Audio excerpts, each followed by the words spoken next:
할렐루야. 주님을 찬양하고 경배합니다. 성탄을 앞두고 대림절 첫 주를 맞았습니다. 하나님께서 우리에게 주신 은혜를 생각하며 감사함으로 주님을 깊이 묵상하는 귀한 한 주간이 되고 귀한 이 시간이 되기를 소망합니다. 죄악으로 요동치는 세상 속에서 우리는 살아가고 있습니다. 주님의 자녀로 바로 서지 못한 시간들이 너무나 많습니다. 모든 것을 아시는 주님, 이 시간 주님 앞에 무릎을 연한 저희들에게 용서의 마음을 주시고 아버지 하나님 용서의 은혜를 허락하여 주옵소서. 주님과 함께 동행하는 삶을 살게 하시고 늘 주님의 말씀에 목마른 자가 되게 하옵소서. 너희가 서로 사랑하라는 주님의 말씀을 따라 서로의 삶을 살피고 위하여 기도하는 우리 믿음의 권속들이 다 될 수 있도록 주님 인도하여 주옵소서.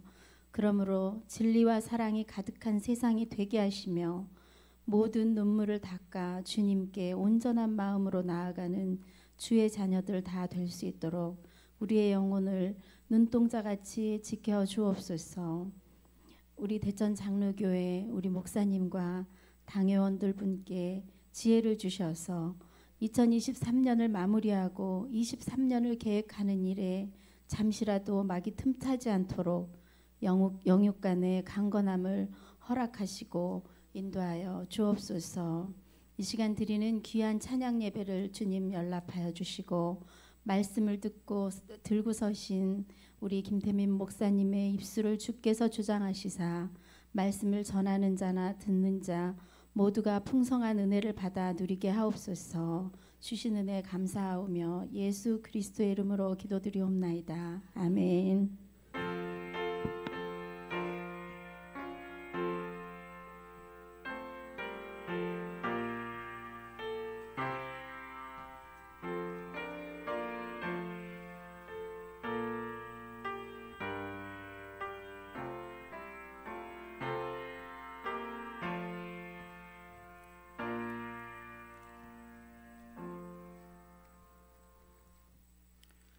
이 시간 함께 보실 말씀은 베드로전서 1장 13절에서 21절까지 말씀입니다.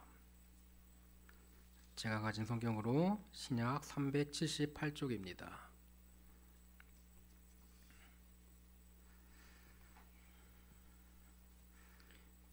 베드로전서 1장 13절에서 21절까지 말씀, 신약 378쪽 말씀, 저와 여러분의 순서로 교독하겠습니다.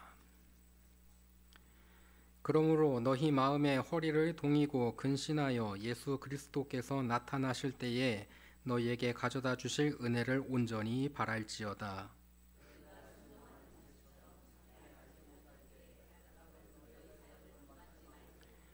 오직 너희를 부르신 거룩한 이처럼 너희도 모든 행실에 거룩한 자가 되라.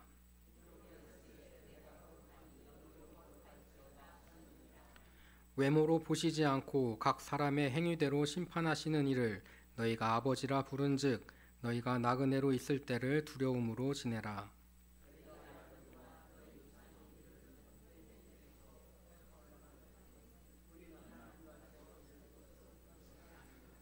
오직 흠없고 점없는 어린 양 같은 그리스도의 보배로운 피로 된 것이니라.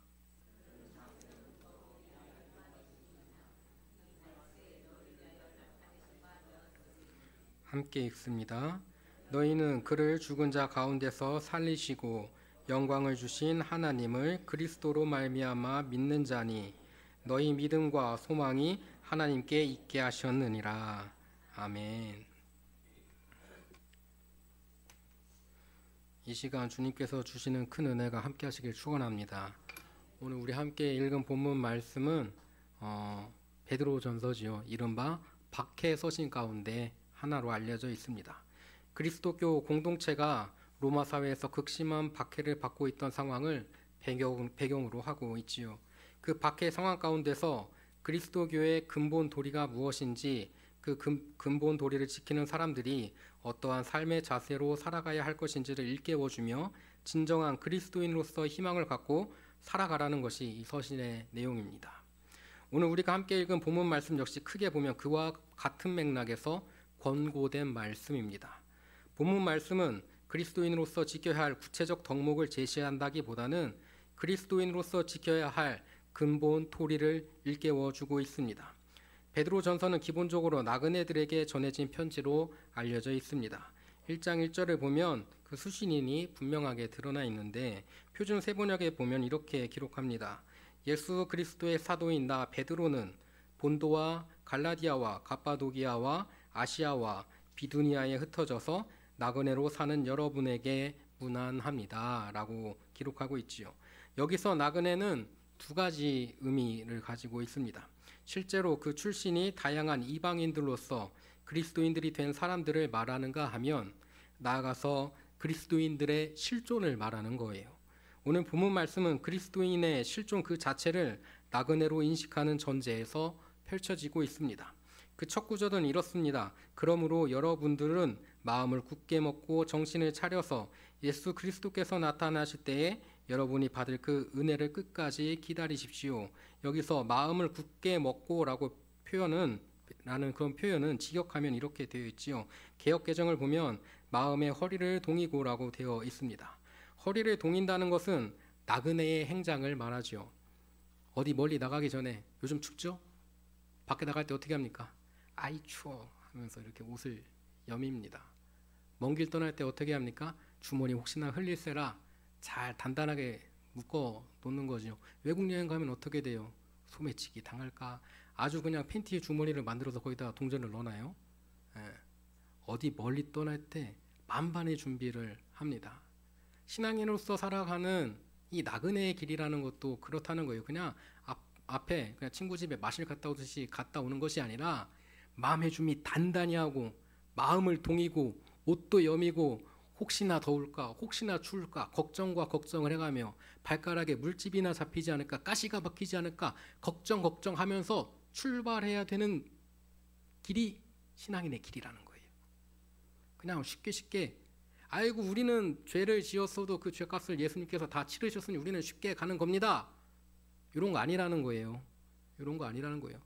예수님께서 핏값으로 우리의 죄를 우리를 죄에서 사셔서 구원하셨으니 우리는 그 길 쉽게 가도 됩니다. 그게 아니에요. 예수님께서 핏값으로 죄를 사셨기에 우리는 그 길이 어렵고 힘든 길임에도 걸어가는 거 아닙니까? 그런데 그 힘들고 어렵고 고난한 길을 걸어가는데 마실 가듯이 가는 거 가다가 지쳐서 넘어지고 자빠지는 게 당연합니다.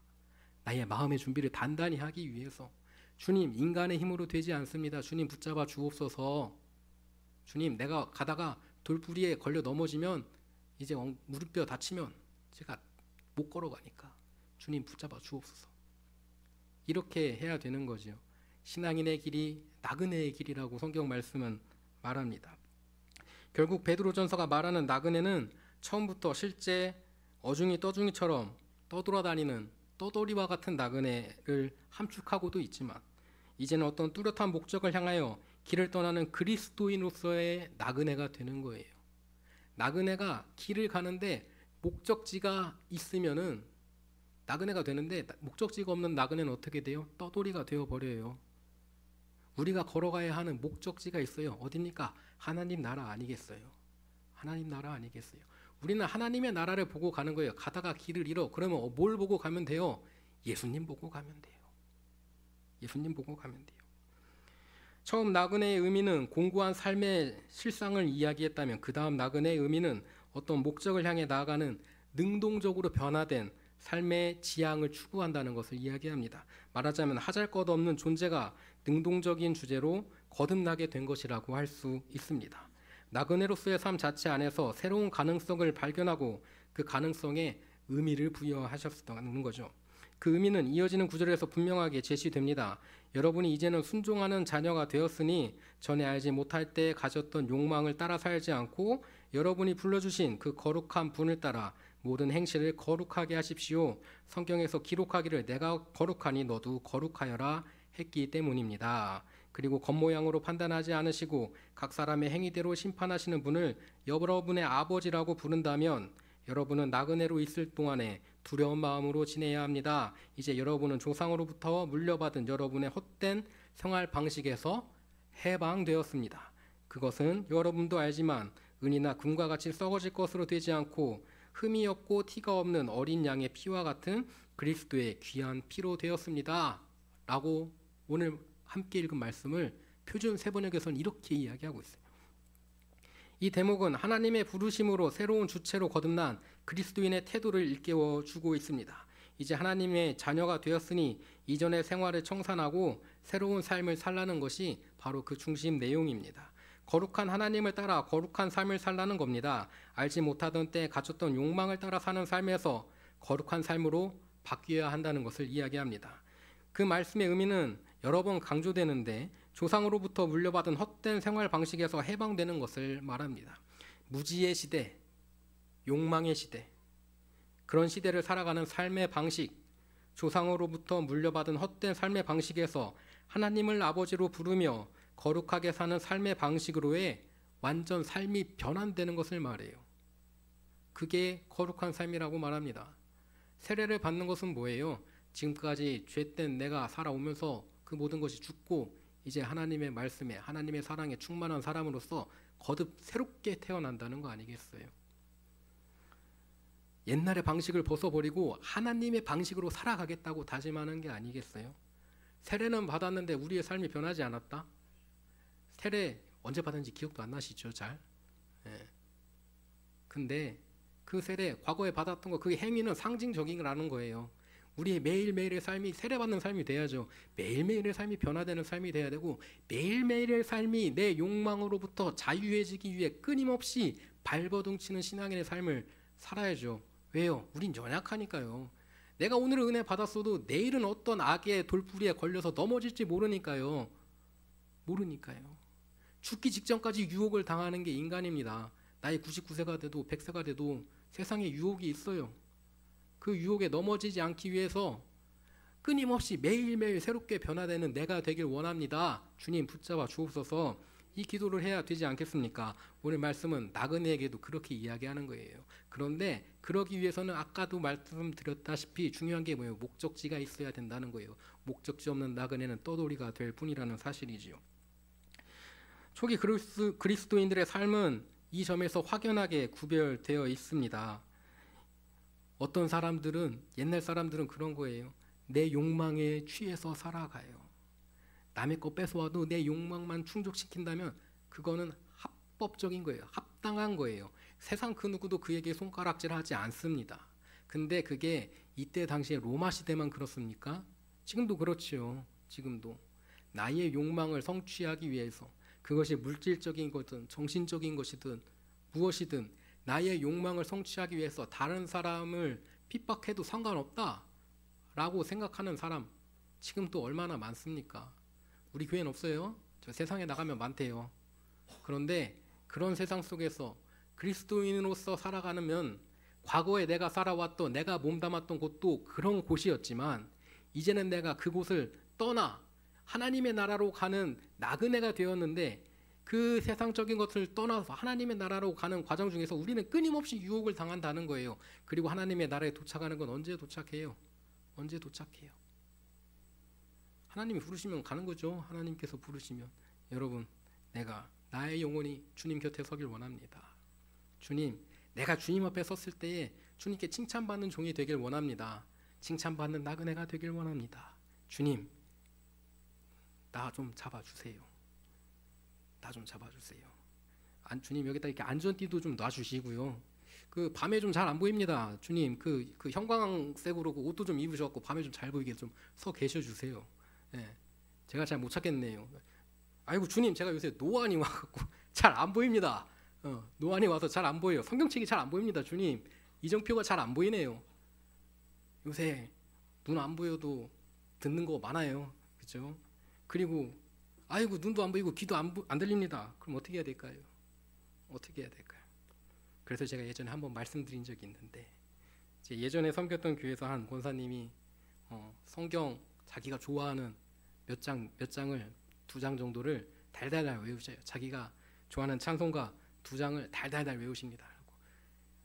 맨날 보면 그걸 이렇게 자랑하듯이 말씀하셔요. 나 이거 뭐 어떤 성경 몇 장을 내가 다 외우고 있다 그러면서 대신망만 가면 그러면서 막 보여주셔요. 자기가 이렇게 열심히 외우고 있다고. 매일매일 같이 하루에 아침 점심 저녁으로 3번씩 외운대요. 왜 그래요? 왜 이렇게 열심히 외우십니까? 내가 언젠가 아파서 침대에 누워서 예배 드리고 싶어도 예배 못 드리고, 성경 보고 싶어도 성경을 보지 못하고, 성경 듣고 싶어도 듣지 못하고, 찬송 부르고 싶어도 찬송하지 못할 때 내 마음에 담겨져 있는 성경책 2장 가지고 내가 평생 살다가 하나님 앞에 갈랍니다. 그래요. 이렇게 살라는 말씀은 아니지만 이런 마음가짐은 좀 우리가 배워야 되지 않겠습니까? 이게 선배의 모습이죠. 이게 신앙의 선배의 모습 아니겠어요?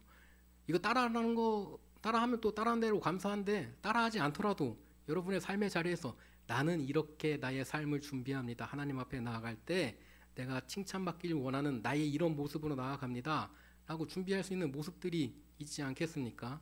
그게 뭐예요? 행랑을 여며 매는 거예요. 그게 내가 여행짐을 꽉 붙들어 매는 거예요. 나그네의 길이 그렇습니다. 아무것도 준비하지 않고 나가면 객사하는 거예요. 동사하는 거예요. 요즘 밖에 나갈 때 지갑 없어도 된다고 해요. 하지만 우리 권사님들은 지갑 있어야죠. 저는 핸드폰만 있으면 되는데 우리 권사님들이 지갑이 있어야 된대요. 핸드폰으로 계산을 못 하신대. 근데 어떤 권사님들은 또 하셔. 그런데 지갑도 안 가져가고 핸드폰도 안 가져가고 아무것도 없으면은 밖에 나가면 다 돈이래요. 예. 준비하지 않고 나가면 난처한 상황에 처할 수밖에 없어요. 여름에 나가봐요. 목마른데 물도 못 마셔요. 아이스크림 하나 사 먹고 싶은데 아이스크림도 못 사 먹습니다. 그런 인생이, 그런 삶이 되어서는 안 되겠지요. 무엇 때문에 이런 삶을 살 수 있을까? 그리스도에 대한 믿음, 그 안에서 드러난 하나님에 대한 믿음이 있기에 가능합니다.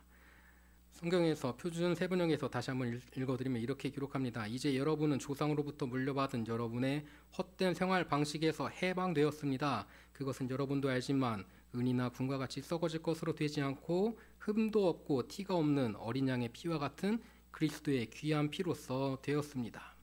성경에서 대속이라고 번역했는데 개역개정에서는 구속, 속량이라고 말합니다. 전쟁, 포로나 노예를 돈을 주고 자유롭게 해주는 것을 뜻해요. 은이나 금과 같이 썩어질 것으로 되지 않고 어린 양의 피와 같은 그리스도의 귀한 피로 되었다는 것은 금전을 통한 속량의 의미를 전제로 하고 있습니다. 그런데 여기서 그리스도의 피로 속량되었다고 하는 말은 역사적으로 현실적으로 큰 오해를 불러일으키곤 합니다. 많은 그리스도인들이 이를 사실상 추술적인 의미로 받아들여 버렸어요. 예수님께서 피를 흘리셨기 때문에 우리가 구원을 받았다는 것만으로 그냥 받아버린 거예요. 그것은 진정한 의미를 지니려면 단지 사랑을 실천했을 뿐인 무고한 분이 가장 극악한 폭력 앞에 희생되었다는 사실, 아무 죄도 없이 순결하신 그분이 세상의 가장 폭력적인 그 죄 앞에 희생당하셨다는 게 완전 진짜 어린 양처럼 끌려가가지고 모욕당하고 핍박당하고 그 사실을 인정하고 그 말도 안 되는 일이 반복되고 있는데도 내가 거기에 동참했을 수도 있다는 사실을 깨닫고 그렇게 다시는 그런 일이 벌어져서는 안 된다 믿고 무고한 희생을 강요하는 삶의 질서에 저항하고 진정한 삶을 추구하고 그 삶을 살아갈 때 비로소 그 말은 실질적인 의미를 갖게 돼요. 그렇게 되어야 우리는 거룩한 삶을 살아간다 말할 수 있게 돼요. 오늘 본문 말씀은 그 믿음을 따르는 삶이 가능한 이유를 분명히 밝힙니다. 그리스도께서는 세상이 창조되기 전에 예정되고 이 마지막 때에 여러분을 위해서 나타나셨습니다. 여러분은 그분으로 말미암아 하나님을 믿고 있습니다. 하나님께서는 그를 죽은 가운데서 살리시고 그에게 영광을 주셨으니 여러분의 믿음과 소망은 누구에게 있다고요? 하나님에게 있다고요. 죽음을 이기고 부활하신 그리스도를 믿는다면 더 이상 죽음에 머무르지 않아도 된다는 희망을 지닐 수 있다는 것을 이야기합니다. 아니, 죽음을 이기고 부활하신 그리스도를 믿는다면 그것은 더 이상 죽음과 같은 삶을 매이지 않고 진정한 해방을 만끽하는 삶을 누리는 희망으로 살아가는 것을 말해요. 우리가 죄에게 노예에 잡힌 바 되어서 하인처럼 부려져 있었는데 예수 그리스도께서 그 피로 우리를 사셔서 해방시키셨어요. 그런데 이스라엘 백성들을 보면 모세가 이집트에서 이스라엘 백성들을 잘 데리고 나옵니다. 여러 가지 에피소드가 있지만 잘 데리고 나와요. 죽음 가운데서 살려서 모세가 데리고 나왔습니다. 그랬더니 어떻게 해요? 이제 낮엔 덥고 밤엔 추우니까 모세한테 불평불평 하는 거죠. 그러다가 뭐라고 합니까? 배고파요. 굶어 죽겠습니다. 애굽에 있을 때는 이렇게 사느니 차라리 죽는 게 낫겠습니다 하던 그 사람들이 아유 이러다가 죽겠습니다. 먹을 것 좀 주십시오. 상황이 바뀌고 때가 바뀌니 사람이 마음이 확 변해버려요. 저도 그래요. 저도 상황이 바뀌고 때가 바뀌고 하면 언제 어떻게 마음이 변할지 모릅니다. 우리가 기도를 하는 이유가 뭐겠어요? 나의 마음이, 지금의 신앙이, 나의 깨달음이 편치 않게 없어서 더 높은 곳으로 가게 하옵소서. 더 나아지면 나아지게 하지 뒤로 가진 않게 하옵소서. 나그네 길 갔는데 동쪽으로 가야 되는데 서쪽으로 가고 있으면 어떡합니까? 주님, 내가 동쪽으로 걸어가고 있는데 내가 잘못해서 서쪽으로 가고 있다면 방향 좀 잡아주시고요. 혹시나 북쪽으로 가서 또 이렇게 멀리 돌아서 가더라도 어쨌든 목적지에만은 잘 도착하게 하옵소서. 이 소망을 가지고 나그네 길을 떠나는 것 아니겠어요? 주님께 의지하지만 그 전에 우리가 마음과 정성을 다해서 나의 짐을 둘러매고 준비를 하고 그렇게 나아가야겠지요. 그리스도를 따르는 믿음, 그 믿음을 지키는 삶은 확연히 구별되는 삶의 방식을 요청합니다. 그렇게 해야지 주님을 향해 떠나는 나그네가 될 수 있어요. 떠돌이가 되지 않기 위해서 주님을 향해서 모든 걸 준비하고 기도로 준비하고 삶으로 준비하고 내가 할 수 있는 가장 최선의 것으로 준비해서 주님께 나아가는 저와 여러분이 되기를 간절히 축원합니다. 다 같이 기도하시겠습니다. 우리의 기도를 들으시는 주님 감사합니다. 나그네의 인생길을 주님 인도하여 주옵소서. 가야 할 길을 밝히시고 주님의 발자국을 보며 길을 잃지 않는 자녀 되게 하옵소서. 역사를 주관하시어 하나님 나라가 성취되게 하시고 그 사명의 일꾼 삼아 주사 기쁨으로 주의 일을 하는 축복을 누리게 하옵소서. 한자리에 머물러 있는 신앙이 아니라 항상 주님을 향해 나아가는 신앙인이 되게 하시고 언제나 마음을 단단히 동여매고 십자가의 길을 걸어나가는 담대함 허락하여 주옵소서. 사랑이 많으신 예수님의 이름으로 기도드렸습니다. 아멘.